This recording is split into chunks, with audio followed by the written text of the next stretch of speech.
பெண் மேலே என்னென்ன எதிர்பார்ப்புகள்லாம் இருக்குது? வெள்ளையாக இருக்கணும், கரெக்ட் ஹைட்டில் இருக்கணும், நிறைய முடி வச்சுருக்கணும் அப்படின்னு நிறைய எதிர்பார்ப்புகள் இருக்குது. இதில் ஏதாவது ஒன்று தவறுச்சுன்னா அந்த பெண் மேலே என்னென்ன பார்வைகள்லாம் விழுது? அவளை எப்படிலாம் இந்த சமூகம் சொல்லுது? என் அழகிய செல்லங்களுக்கு வணக்கம். வந்தாச்சங்க பவித்ரா. ஸோ இன்னைக்கு நம்ம சீசன் 2ல் அடி எடுத்து வைக்கிறோம். ஸோ இன்றைக்கி நம்ம சீசன் 2 எபிசோட் 1ல் ஒரு புக்கை பற்றி பார்க்க போகிறோங்க. ஒரு இன்ட்ரெஸ்டிங்கான, எனக்கு மனசுக்கு பிடிச்ச ஒரு புக்கை பற்றி பார்க்க போகிறோங்க. அந்த புக்கை பற்றி பார்க்கறதுக்கு முன்னாடி சில விஷயங்கள் நம்ம பேசுவோம். ஒரு பெண்ணோட பெண் மேலே இருக்கிற எதிர்பார்ப்புகள் பற்றி சொல்லியிருந்தேன்ல, ஒரு பெண்ணுக்கு அந்த எதிர்பார்ப்புகள்லாம் அவள் சாட்டிஸ்ஃபை ஆகலைனா, வேறு ஏதாவது உடல் உபாதைகள் அவளுக்கு இருந்தால் அவளை எப்படி இந்த சமுதாயம் பார்க்குது? விட்டிலிகோ, அதாவது தமிழில் வெண்புள்ளிகள் அப்படின்னு சொல்லக்கூடிய ஒரு ஸ்கின் இஷ்யூ இருக்கிற ஒரு பொண்ணை எப்படிலாம் பார்க்குறாங்க, எப்படிலாம் அவள் அவமானங்கள் ஃபேஸ் பண்ணுறா, அவள் எப்படிலாம் இதெல்லாம் கடந்து வந்து ஒரு அழகான அவளுக்கு பிடிச்ச வாழ்க்கையை வாழ்கிறா அப்படிங்கிறத பற்றின புத்தகம் தான் சுதாமூர்த்தி எழுதின மகாஸ்வேதா அப்படிங்கிற புத்தகம். ஸோ அந்த கதை என்ன அப்படி பார்த்தீங்கன்னா, அனுபாமா அப்படிங்கிற ஒரு கேரக்டர் இருப்பாங்க. ஸோ இவ வந்து ஒரு காலேஜ் ஸ்டூடெண்ட்டு. இவளுக்கோ நிறைய படிக்கணும், நிறைய படிப்புகள் படிக்கணும் அப்படின்னு ஆசை. பட் ஃபினான்ஷியல் காரணமாக வீட்டில் அந்தளவுக்கு வசதி இல்லாத காரணத்தினால அவங்க வீட்டில் படிக்க வைக்க முடியாது அப்படின்னு அவள் நினச்சிட்ருப்பா. ஸோ அதனால் நிறைய நம்ம படிக்கணும், மெரிட் மூலிமா, நிறைய ஸ்காலர்ஷிப்ஸ் மூலிமா நிறைய மேல் படிப்புகள் படிக்கலாம் அப்படின்னு சொல்லி நிறைய ஹார்ட் ஒர்க் பண்ணுற ஒரு பொண்ணு இவளுக்கு சான்ஸ்கிரிட் ப்ளே பண்ணுறது ரொம்பவே பிடிக்கும்.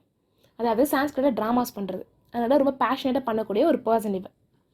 ஸோ இவளை டாக்டர் ஆனந்த் அப்படிங்கிறவர் பார்ப்பார். ஆனந்த் அப்படிங்கிறவர் பார்த்து அனுபாமா அழகில் மயங்கிடுவார். சே, என்ன பொண்ணுடா, அழகாக இருக்கடா அப்படின்னு நினைப்பார். அப்புறம் பார்த்தா அனுபாமாவுக்கும் ஆனந்த் மேலே ஒரு ஃபீலிங் வரும். 2 பேரும் லவ் பண்ணுவாங்க. லவ் பண்ணக்கப்புறமா கல்யாணமும் பண்ணிப்பாங்க. ஸோ ஆனந்தோட அம்மாவுக்கு எப்படின்னா, இந்த பொண்ணு வந்து ஒரு லோ காஸ்ட்லேருந்து வந்த ஒரு பொண்ணு, ஒரு வசதி இல்லாத பொண்ணு, ஆனால் எப்படி என் பையனுக்கு கல்யாணம் பண்ணி வைக்காது அப்படின்னு ஒரு எண்ணம் இருக்கும். ஆனால் என்ன பண்ணுறது, பையன் லவ் பண்ணி தொலைச்சிட்டானே, நம்ம கல்யாணம் பண்ணி வச்சுருவோம் அப்படின்னு சொல்லி கல்யாணம் பண்ணி வச்சுருவாங்க. அவங்களே செலவு பண்ணி கல்யாணம் பண்ணி வச்சுருவாங்க. ஆனாலும் அவங்களுக்கு மனசுக்குள்ள அந்த எண்ணம் இருந்துட்டு தான் இருக்கும், இவள் லோ காஸ்ட் பொண்ணு, இவள் வந்து வசதி குறைவான வீட்டிலேருந்து வந்த பொண்ணு அப்படின்ற ஒரு எண்ணம் இருந்துகிட்டே இருக்கும். அதனாலேயே அந்த பொண்ணு அந்தளவுக்கு ஈக்குவலாக ட்ரீட் பண்ண மாட்டாங்க. ஸோ என்னாகும், இதுமாரிலாம் நடந்துகிட்ருக்கும் அந்த வீட்டில். ஸோ என்னாகும், ஒரு ஃபங்க்ஷன் அப்போது கோல் எடுத்துகிட்டு வந்துட்டுருப்பா அனுபாமா. எடுக்கும்போது அவள் காலில் விழுந்து ஒரு சின்ன காயமாக ஆயிடும். அந்த காயம் கொஞ்சம் கொஞ்சமாக தழும்ப ஆரம்பிக்கும். ஸோ வந்து அனுபவம் என்ன நினைப்பா, சரி இது ஓகே, இது காயம் மாறினதுக்கப்புறம் அந்த தழும்பு போயிடும் அப்படின்னு நினைப்பா. ஆனால் பார்த்தா அந்த தழும்பு போகவே போகாது.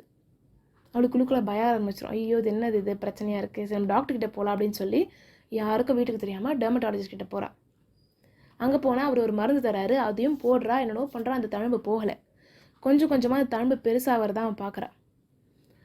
ஆனந்த் வீட்லேயோ என்னன்னா, அது ஆனந்த் அம்மாக்கோ இல்லை எல்லாருக்கும் என்ன ஒரு எண்ணம்னா, ஸ்கின் இஷ்யூஸ் இருக்கிறவங்க வந்து ஏதோ பாவம் செஞ்சவங்க, கடவுள் தண்டனை கொடுத்துட்டாரு ஸ்கின் இஷ்யூவா அப்படின்னு சொல்லி ஒரு எண்ணம் இருக்குது.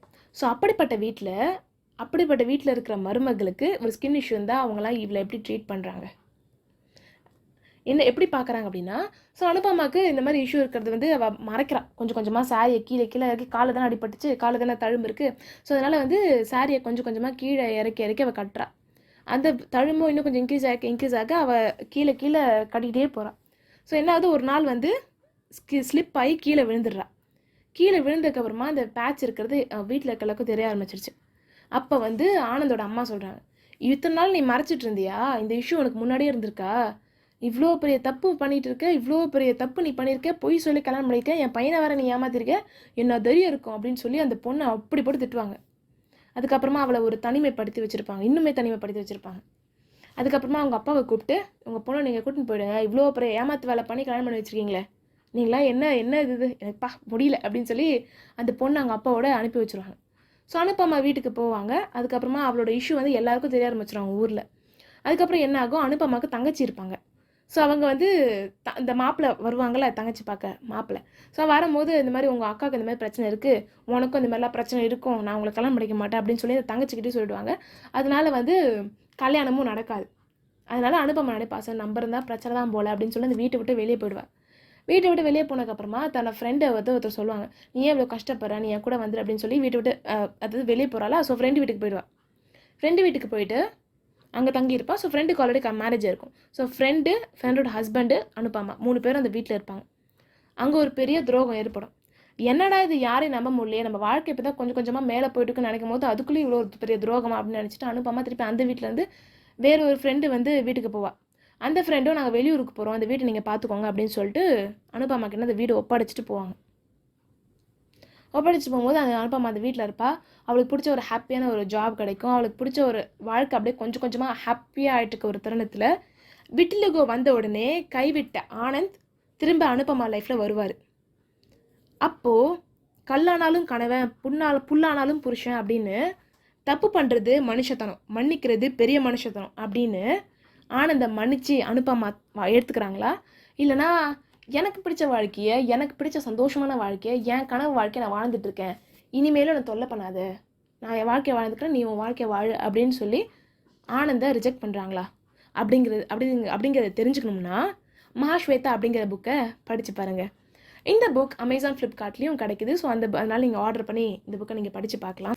இந்த புக்கை ஏன் படிக்கணும் அப்படின்னு கேட்குறதுக்கு 2 ரீசன் இருக்குது. நான் என்ன ரீசனாக சொல்லுவேன் அப்படின்னா, ஃபர்ஸ்ட் ரீசன் என்னென்னா, இது வந்து விட்டிலுகோனால அந்த பெண் என்னெல்லாம் ஃபேஸ் பண்ணுறா, அது எப்படி மீண்டு வரா அப்படிங்கிறது, அதை எப்படி அக்செப்ட் பண்ணிக்கிறா அப்படிங்கிறத தெரிஞ்சுக்கணும்னு இந்த புக்கை படிக்கலாம். செகண்ட் ரீசன், இது ஒரு பயங்கரமான இம்பாக்டை கொடுத்துருக்கு.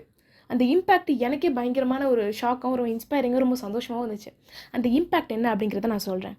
ஸோ என்னென்னா, இந்த புக்கை வந்து எழுதிட்டு சுதாமூர்த்தி பப்ளிஷ் பண்ணியிருக்காங்க. பப்ளிஷ் பண்ணிட்டு இந்த புக் வந்து இருந்திருக்கு. ஸோ வந்து இதுமாரி எல்லோரும் படிச்சுட்டு இருக்க ஒரு டைமில் ஒரு பொண்ணுக்கும் ஒரு பையனுக்கும் எங்கேஜ் ஆகுது. ஸோ அந்த பொண்ணுக்கு வந்து எங்கேஜ்மெண்ட்டுக்கு அப்புறமா விட்டிலுகோ ஸ்டார்ட் ஆகுது.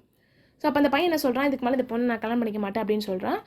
அப்போ வந்து எல்லோரும் சொல்கிறாங்க, இல்லைப்பா அந்த கல்யாணம் பண்ணிக்கோப்பா அப்படின்னு சொல்கிறாங்க.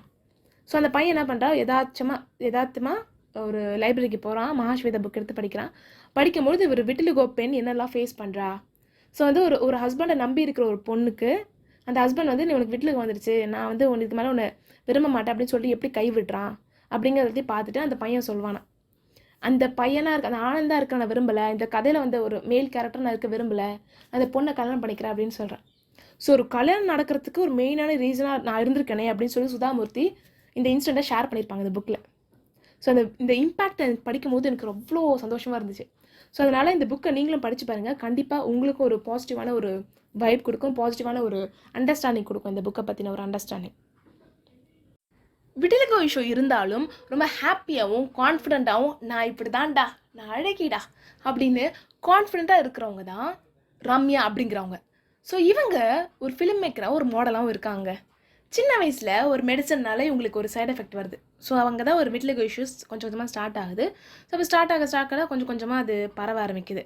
ஸோ வந்து அவங்க சுற்றி இருக்கவங்களாம் பேசுகிறாங்க, இந்த மாதிரி வந்து அவங்க அம்மா கிட்ட வந்து சொல்கிறாங்க, உங்கள் குழந்தைய வந்து ஃபங்க்ஷனுக்குலாம் கூட்டிகிட்டு வராதிங்க அப்படின்னு சொல்கிறாங்க.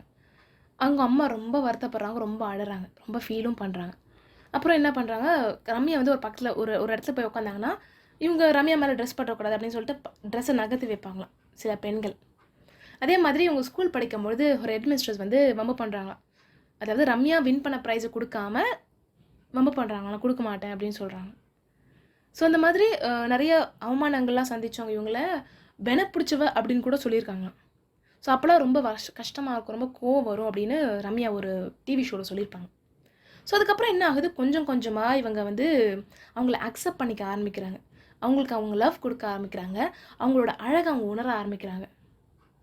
இப்போது நிறைய பேருக்கு எக்ஸாம்பிளாகவும் ஒரு ரோல் மாடலாகவும் ஒரு கான்ஃபிடெண்ட்டாக ஒரு ஹாப்பியாக ஒரு ஃபிலிம் மேக்கராகவும் ஒரு மாடலாகவும் இருக்கிறவங்க தான் ரம்யா அப்படிங்கிறவங்க.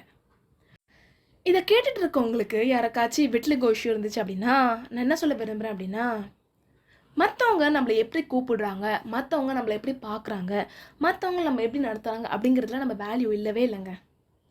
நீங்கள் என்ன நினைக்கிறீங்க, நீங்கள் என்ன நம்புறீங்க அப்படிங்கிறது தாங்க இருக்குது, எல்லாமே இருக்குது. உங்கள் வாழ்க்கையை அதை நம்பி தான் இருக்குது.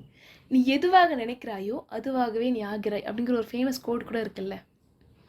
எதை செஞ்சாலும் எதை பண்ணாலும் எப்படி இருந்தாலும் குறை சொல்கிறதுக்கு, குத்தம் சொல்கிறதுக்கு, குத்தம் கண்டுபிடிக்கிறதுக்கு 4 பேர் இருக்கத்தாங்க செய்வாங்க. 4 பேர் அதுக்கு மேலே கூட இருப்பாங்க. அவங்க வாயை அடைக்கணும் அப்படின்னு நினச்சோம்னா நம்ம வாழ்க்கையை நம்ம வாழ்கிறது எப்படி?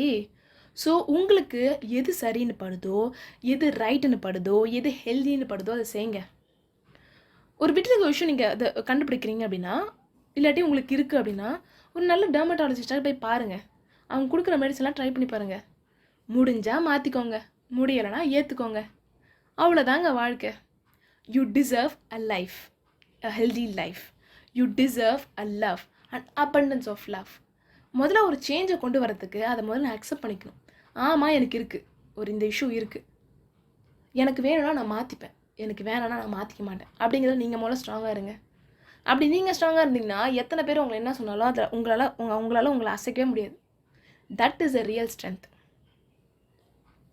உங்களை இது இது இது நான் என்ன சொல்ல வரேன் அப்படின்னா, இது வந்து விட்லகோ இஷ்யூக்கும் சரி, விட்லகோ இல்லாதவங்களுக்கும் சரி, உங்களுக்கு நீங்கள் நிறைய லவ் கொடுங்க. மற்றவங்களுக்கு ஒரு 1/2 கிலோ லவ் கொடுத்தீங்கன்னா உங்களுக்கு நீங்கள் 10 கிலோ லவ் கொடுங்க, ஒன்றும் பிரச்சனை இல்லை. எதையும் நீ கடப்பாய், பிடித்ததை செய்வாய், எதுவாக இருந்தாலும் பார்த்துக்கோங்க. பிரபஞ்சம் உன்னோடு. ஸோ மச் அன்பு from me, much love from me. எதுவாக இருந்தாலும் பார்த்துக்கலாம், எதுவாக இருந்தாலும் கடந்து வர முடியும். நீங்கள் நம்புறீங்களோ இல்லையோ, நான் உங்களை பயங்கரமாக நம்புகிறேன். So thank you so much for listening. இந்த விட்லகோ பற்றின நிறைய விஷயங்கள் பற்றி தெரிஞ்சுக்கணும் அப்படின்னு நினச்சிங்கன்னா நீங்கள் மகாஸ்வேதா புக்கை கண்டிப்பாக நீங்கள் படித்து பாருங்கள். எப்படி இருக்குது அப்படிங்கிறத ஃபீட்பேக்லேயோ கமெண்ட்ஸ்லையோ இல்லாட்டி என்னோடய இன்ஸ்டாகிராம் ஐடி நீங்கள் ஷேர் பண்ணலாம். இது வரைக்கும் இந்த எபிசோடு ரொம்ப அழகாக கேட்ட அழகு செல்லங்களுக்கு நன்றிகள் பல. ஸோ இந்த மாதிரி நிறைய எபிசோட்ஸ் நீங்கள் கேட்கணும் அப்படின்னு நினச்சிங்கன்னா வானம்ப வாழலாம் நீங்கள் கண்டினியூஸாக கேட்டுகிட்டே இருங்க. கீப் லிசனிங், கீப் வாட்சிங், கீப் ஸ்ப்ரெடிங் லவ். இந்த சேனல் உங்களுக்கு பிடிச்சிருந்தா, நம்ம எபிசோட்ஸ் உங்களுக்கு ரொம்ப யூஸ்ஃபுல்லாக இருக்குது அப்படின்னு நினச்சிங்கன்னா உங்கள் பிடிச்சவங்களுக்கும் ஷேர் பண்ணுங்கள். இதே போல் வேற ஒரு அழகான எபிசோடில் சந்திக்கும் வரை, this is Pavithra signing off.